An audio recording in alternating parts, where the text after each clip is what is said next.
So today we get to bump up to our next section of 1.5. Look at this, we're rolling right through. Right? And our title of 1.5 is More on Slopes. Not the ski slopes, but our linear slopes. So we're going to do a nice little overview of parallel lines and perpendicular lines. And you might remember some of this from all of your years of experience in mathematics. If we're looking at parallel lines, we know that parallel lines never intersect, right? They never cross each other. And we know something special about their slopes. What do we know about parallel lines and their slopes? They are starts with an S. Same. Yep, absolutely. Right? Slopes are the same.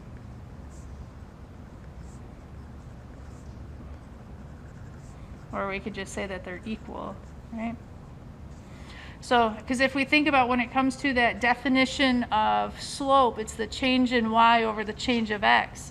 So if my change in y and my change of x, whatever that is, if I want to be parallel to it, I got to have that exact same change of y over x to get from one point to the next. Because if I changed it, it would turn my trajectory of my line, and then eventually they would intersect, right? So to be parallel, they have to have the exact same slope. Now the other lines, special lines, other than parallel lines, the other P word is perpendicular lines.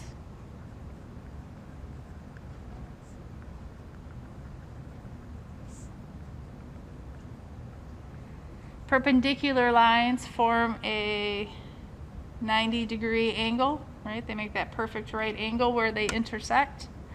And so when it comes to perpendicular lines, we sit there and say that their slopes are opposite.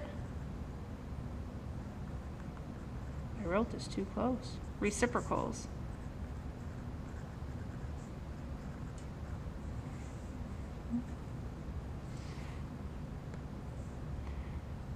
Opposite refers to their sign.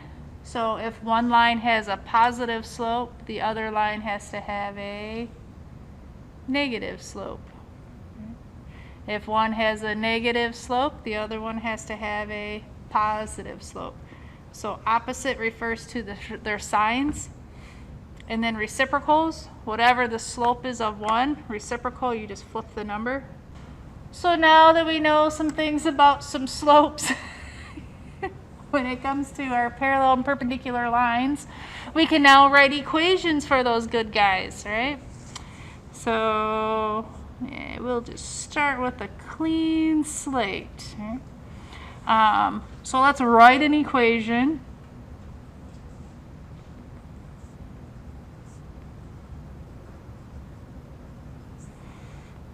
Passing through,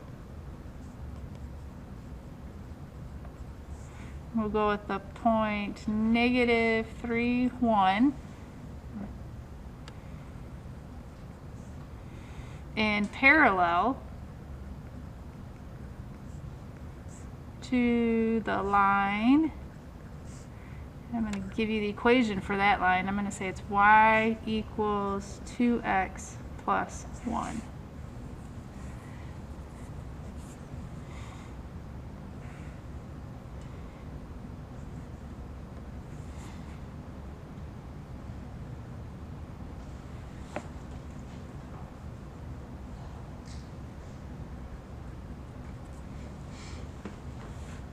So the first thing, we have to come up with a game plan. So I'm going to ask myself, because I like writing in standard form, it's hard to pick and choose what to put in there. It's one thing to rearrange an equation to put it into standard form, but to start off with standard form is not an easy task. So really the only two we're going to pick from is point slope or slope intercept. So we have a choice to where we're either going to use y minus y1, oops, equals m times x minus x1, or do I want to use y equals mx plus b? So when I look at the information that we have, bless you, we're talking about a line that's going to be parallel, and we know if we're looking at parallel lines, our slope has to be the same. And when we look at the line that they give us, do we know the slope? Yeah. We know the slope of this line is 2, and to be parallel, our slope has got to be 2. So we know our m for both of these equations. So then now we just need to figure out, do we know a point, or do we know the y-intercept? We know a point, right? So granted, you can still use either one of these equations and go through to figure out everything you need to know. But because of the fact that I have a point and I know the slope, for me personally, I'm going to throw it into the point slope form. Okay? So what am I going to end up with? So my point, y minus my y1 is going to be our little 1, equals our slope, since it's parallel, is going to be 2, and then x minus a negative 3.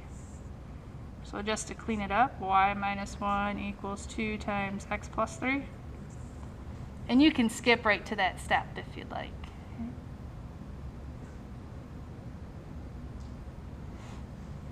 Not too shabby. And then if they wanted me to write it into slope-intercept form, well, slope-intercept form is just where you solve it for y. So I'm just going to play with this guy until I get y all by itself. So I could distribute my 2x plus 6, and then I would add the 1 over, so y equals 2x plus 7. Then I end up point slope form, slope intercept form. Right? You guys have done these before, haven't you? Maybe? Somewhere in your lifetime? Alright. Want to do a perpendicular one?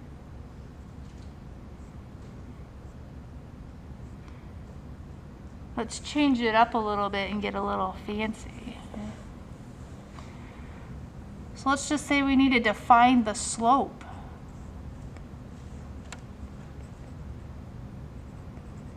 So find the slope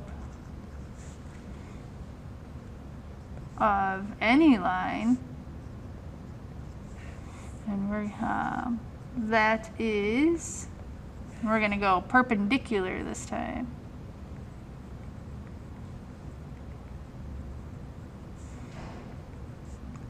To the line, we're going to go x plus 4y minus 8 equals 0.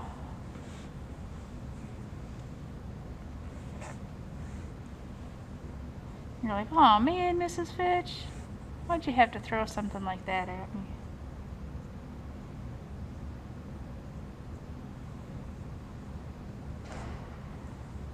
So our equation's in that standard form right now. Okay. And when I look at it, can you figure out what the slope is by just looking at it the way that it is? Most likely not, right? So, but we know that if we put this into y equals mx plus b form, we can really easily find the slope, right? So my goal, okay, is to get it into y equals mx plus b, because then I'll know my slope, and that's the only thing I need to find is my slope. So I need to play around with my little equation to get y all by itself. So I'm going to subtract x and add y to both sides. Can we do 2 steps at once? To where I'd get 4y equals negative x plus 8. Did I lose anybody on that one?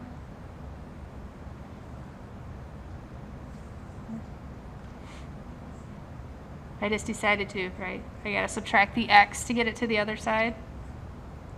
And I have to add 8 to both sides to get it over to the other side. Right, so I just did it 2 steps in one.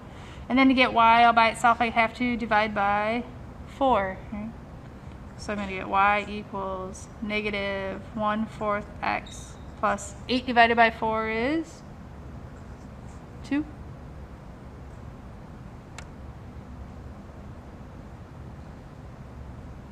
And if it makes you warm and fuzzy inside, by all means, you can do like divide by 4, divide by 4, divide by 4, right? And you can write that out.